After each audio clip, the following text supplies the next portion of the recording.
yang tidak melihat Nabi tapi cintanya sama Nabi luar biasa, banyak. Bukan cuma banyak, buahnya, bukan buaya, buahnya. Contoh, anaknya sahabat, berarti tabi'in. Ada anaknya sahabat, hadirin. Tapi lihat ini sahabat namanya orang cinta kepada Nabi. Mulai kecil anaknya diceritakan kisahnya Nabi Muhammad.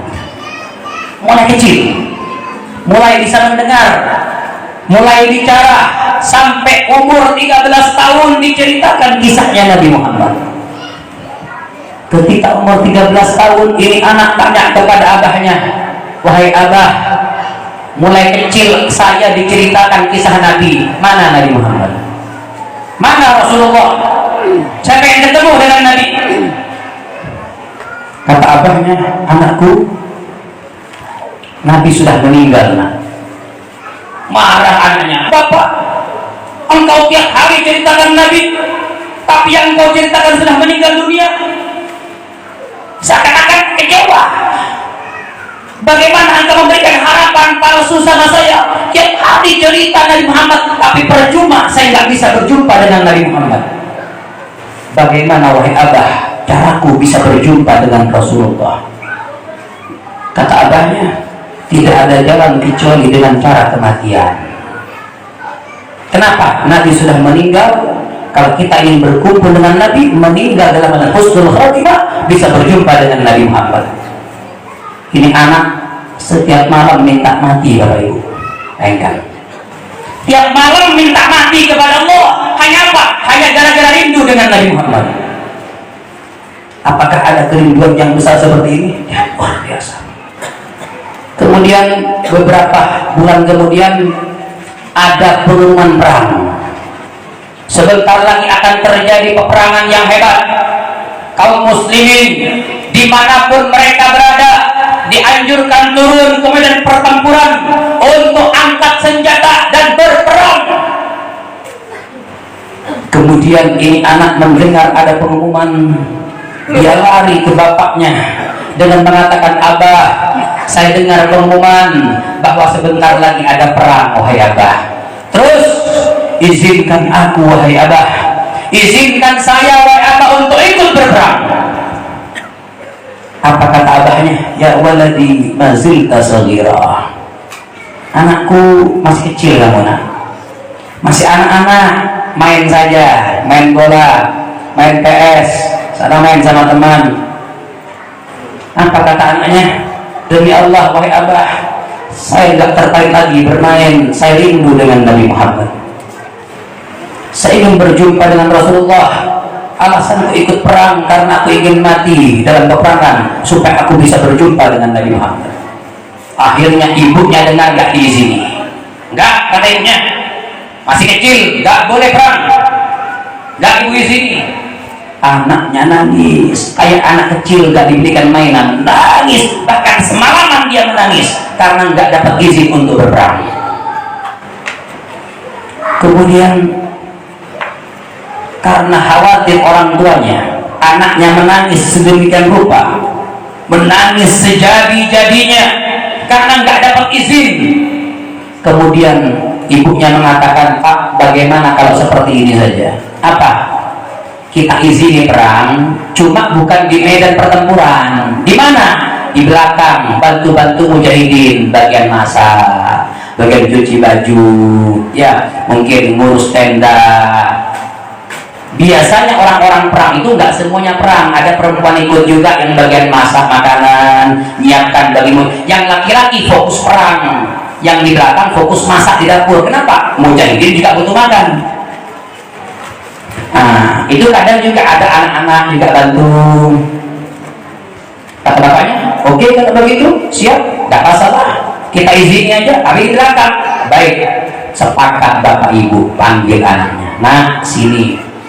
Ada apa? Bapak dengan ibu musyawarah. Terus bapak dengan ibu ngizinkan kamu ikut peperangan. Cuma kamu nggak usah ikut berperang, kamu di belakang saja. Itu anak senangnya luar biasa. Luar biasa senangnya. terima kasih ibu, terima kasih bapak, masya Allah, luar biasa senangnya. Kemudian sampai hari H akan berangkat, bapaknya disiapkan baju perang, bekal dibawa, anaknya juga begitu disiapkan bajunya, bekalnya dibawa. Kemudian akan berangkat, dipanggil sama ibunya, nak, pulang dengan selamat nak ya. Kata ibunya apa? Pulang dengan selamat nak ya. Jawaban anaknya mengatakan, ibu, saya ikut perang bukan untuk selamat, saya ikut perang ingin mati supaya aku bisa berjumpa dengan Nabi Muhammad. Bu, kalau saya mati bu, apakah ada pesan dari ibu untuk Nabi Muhammad? Insya Allah.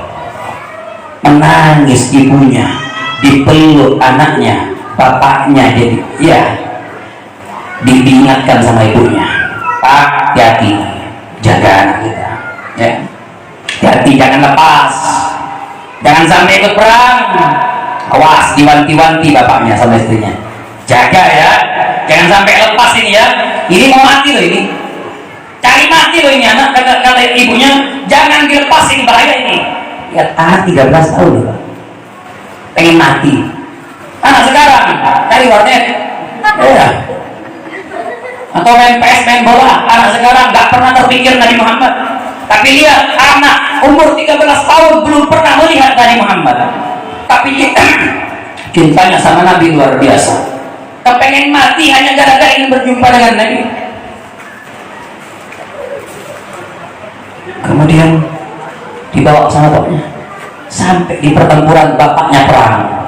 Hari pertama, kedua, ketiga, ternyata peperangan saat itu tidak imbang hadirin. Kenapa? Umat Islam salah informasi ya, umat Islam salah informasi. Pasukan dipikir sedikit ya, ternyata yang datang 30.000 pasukan ya, ternyata musuhnya berapa? Berjumlah 30.000, sedangkan kaum muslimin hanya 3.000 saja saat itu. 3:10 ya, 1:10 ya, 3 ya, 1:10. Kemudian apa yang terjadi hadirin? Beberapa hari kemudian kaum muslimin terdesak, di depan membutuhkan pasukan lagi, sedangkan pasukan sudah banyak terluka, pasukan banyak diobati. Kemudian ada beberapa pasukan datang ke perkemahan dengan mengumumkan, siapa yang masih kuat berperang, siapa yang masih punya tenaga, dibutuhkan di garda terdepan, karena kaum muslimin sekarang terdesak. Siapapun, kata dia. Mendengar kalimat siapapun, ini anak nggak pikir panjang. Ini anak 13 tahun, dia ambil pedang, dia nggak kuat angkat pedang, dia seret itu pedang,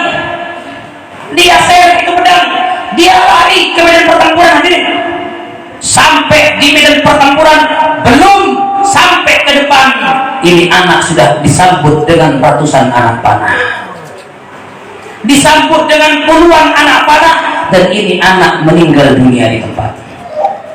Bayangkan, puluhan anak panah, belum sampai di pertengahan ya, belum sampai ke depan, sudah disambut dengan puluhan anak panah dan langsung meninggal dunia. Di tubuhnya menancap puluhan panah hadirin, kepala, leher, dada, perut, kaki, semuanya kena. Kemudian ternyata bapaknya selamat, anaknya meninggal dunia sesuai dengan permintaannya, sesuai Allah kabulkan doanya ini anak. Tapi ketika bapaknya melihat anak meninggal dunia, menangis gak kuat. Kemudian anaknya dibawa pulang. Bapaknya bingung bagaimana cara menjelaskan sama istrinya nantinya. Tapi ini anak sudah mati syahid, dibawa pulang ke rumahnya. Sampai di rumahnya, ibu mendengar anaknya meninggal, histeris, langsung pingsan. Siuman lagi, sadar, pingsan lagi, sadar, pingsan lagi, nggak kuat. Orang tua mana yang tidak akan menangis anaknya meninggal dunia, apalagi keadaan seperti ini. puluhan anak panah menempel di tubuhnya. Anak kita aja kena lempar batu orang tua marah. Anaknya mungkin luka sedikit, mungkin orang tua sudah mulai bingung. Bagaimana dengan puluhan anak panah yang tertancap di tubuhnya? Bagaimana sakitnya orang tua? Bagaimana menderitanya orang tua? Anak yang dia cintai umur 13 tahun menangis orang tuanya. Singkat cerita, ini anak dikubur. Kemudian malam, ibu yang sedang bersedih, ibu yang sedang berduka, malam hari bermimpi Nabi Muhammad. Bermimpi Nabi Muhammad berjumpa dengan Rasulullah. Anak yang dia cintai ternyata sudah ada di pangkuan Nabi Muhammad. Anaknya yang mati syahid, yang kemarin mati syahid, ternyata sudah ada di pangkuannya Rasulullah. Kemudian apa kata anaknya? Ya ummah, la tajzani wa la tahzani. Ibu, jangan sedih lagi bu ya.